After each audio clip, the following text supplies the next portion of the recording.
Assalamualaikum warahmatullahi wabarakatuh. Hai semua, ketemu lagi dengan saya, Nit Alfianika, CPNS UIN Wali Songo Semarang, peserta Larsar 2021, Balai Pendidikan dan Pelatihan Keagamaan Kota Semarang. Pada video kali ini, saya akan membawakan komitmen mutu dengan tema Inilah Komitmenku.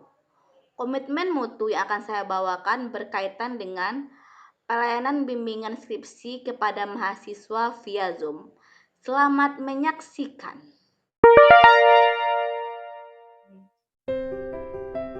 Assalamualaikum warahmatullahi wabarakatuh.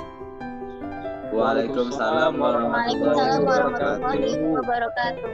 Selamat siang mahasiswa semua. Selamat siang Ibu. Iya, semoga di masa pandemi ini kita selalu diberi limpahan rahmat dan kesehatan oleh Allah Subhanahu wa taala. Amin. Dan sesuai dengan jadwal yang telah kita sepakati, pada siang hari ini kita akan diskusi terkait skripsi yang telah Ananda buat. Tapi sebelumnya Ibu mau mengetahui terlebih dahulu sampai di mana progres skripsi yang telah Ananda buat. Ya, Muhammad Arlim, sampai di mana? Arlim sudah sampai pada pembahasan, Ibu. Berarti udah selesai melakukan penelitian? Alhamdulillah sudah, Bu. Sejauh ini ada kendalanya?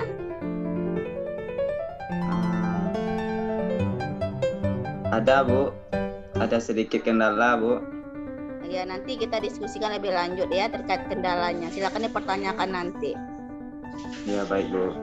Ya, sekarang saudari Ebi Restunila, sampai di mana? Alhamdulillah udah sampai latar belakang, Bu, tapi masih ada yang diragukan sampai latar belakang ini, Bu. Oh ya, nanti silakan dipertanyakan terkait apa yang masih ragu pada bagian latar belakang. Baik, Ibu. Sekarang Ahmad. Baik Ibu, sekarang skripsi saya sedang berjalan. Sekarang sudah ada di bab 2, cuman ada beberapa hal yang membuat saya itu tidak bisa mengerjakan, dan niatnya pada hari ini ingin mendiskusikan Ibu, ingin mendapatkan solusi atau arahan dari Ibu. Iya, berarti alhamdulillah semua skripsi anak-anak sudah berjalan dengan lancar, sudah ada progresnya. Sekarang kita akan diskusi terkait apa-apa saja kendala yang Ananda alami selama penulisan skripsi. Siapa yang dahulu ingin bertanya atau mendiskusikan kesulitan dalam penulisan skripsi? Saya, Ibu. Oh iya, saudari Ebi, apa yang mau ditanyakan? Ini terkait latar belakang, Bu. Jadi saya masih ragu terkait penulisan latar belakangnya, Bu. Iya, apanya yang diragukan? Di dalam latar belakang saya menulis permasalahan dan penelitian terlebih dahulu, Bu. Apakah itu sudah benar atau bagaimana, Ibu? Oh, berarti yang di dalam latar belakang itu ada 2 poin gitu. Permasalahan sama penelitian yang terdahulu. Iya, itu sudah benar, tetapi perlu dilengkapi lagi. Karena di dalam latar belakang itu kita tidak hanya menulis apa permasalahannya, tetapi kita perlu juga menjelaskan kenapa permasalahan itu diteliti. Seperti itu. Seandainya permasalahan itu tidak diteliti, apa yang terjadi? Setelah itu kita harus jelaskan solusi apa yang kita berikan untuk mengatasi permasalahan yang ada itu. Selain itu kita juga menjelaskan di sana apa kebaharuan dari penelitian kita ini, sehingga penelitian kita ini perlu untuk dilakukan untuk diteliti seperti itu. Paham saudara Ebi? Iya, Bu, paham, Bu. Tapi Ebi masih ragu sama ini, Bu, terkait populasi dan sampel, Bu. Terkait populasi dan sampel, apa yang diragukan?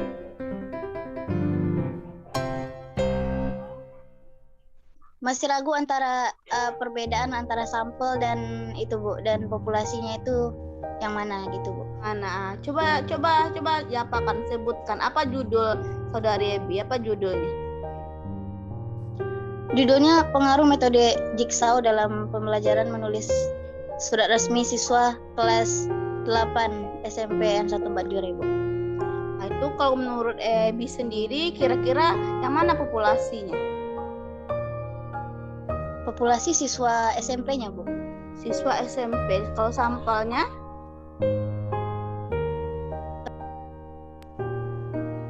Metode jigsaw-nya Bu. Metode jigsaw-nya. Ini ada sedikit kekeliruan yang mana tadi Ebi mengatakan kalau populasinya itu SMP-nya seperti itu. Nah, sebenarnya yang populasinya itu kelas berapa? Kelas 7 tadi ya? Iya Ibu, kelas 8 Ibu. Kelas 8. Nah, berarti yang populasinya itu seluruh siswa kelas 8 saja.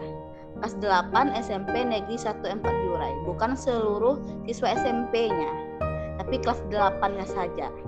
Itu populasinya.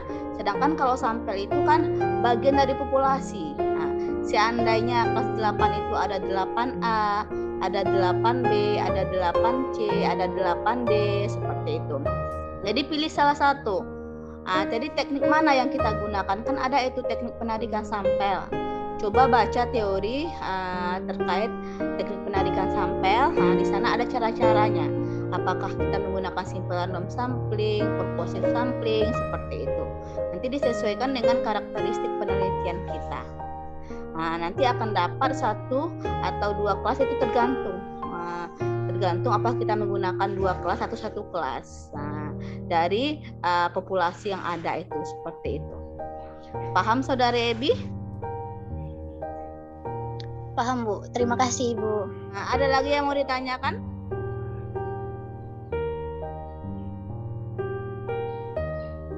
Ebi, ada lagi Ebi?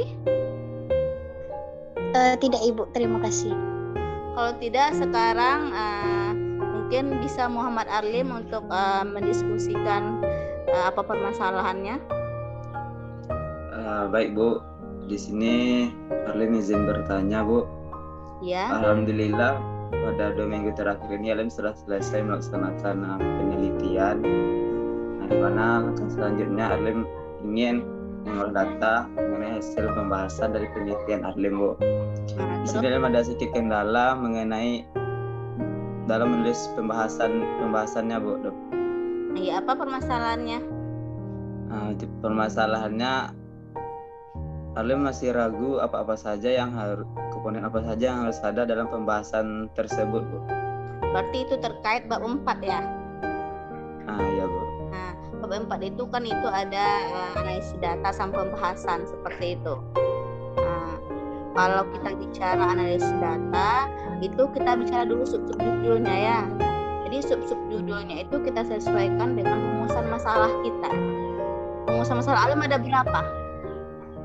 Rumusan masalahnya ada 3 Bu. Nah, berarti nanti di analisis data itu terdapat 3 subjudul.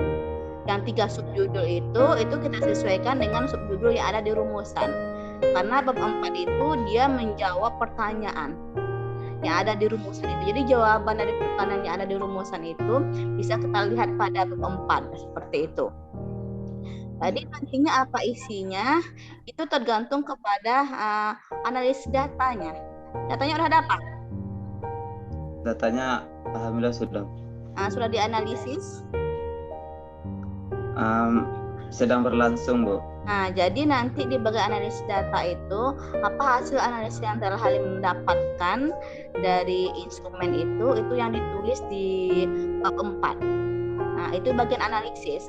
Sedangkan bagian pembahasan itu kita membahas hasil analisis itu. Berarti seandainya judulnya apa? Judulnya itu pengaruh gaya belajar PBL terhadap kemampuan siswa Bu. kemampuan berpikir kreatif siswa, Bu. Berarti pada bagian analisis data itu berisikan analisis data berupa angka-angka kan, pengaruh eksperimen. Nah, sedangkan nanti di pembahasan tidak ada lagi angka-angka, tapi kita membahas apa yang telah kita dapatkan dari analisis data itu, dan kita kuatkan nanti dengan teori-teori dan jurnal-jurnal yang ada yang memuatkan hasil penelitian kita seperti itu. Paham? Bu. Nah, ada lagi?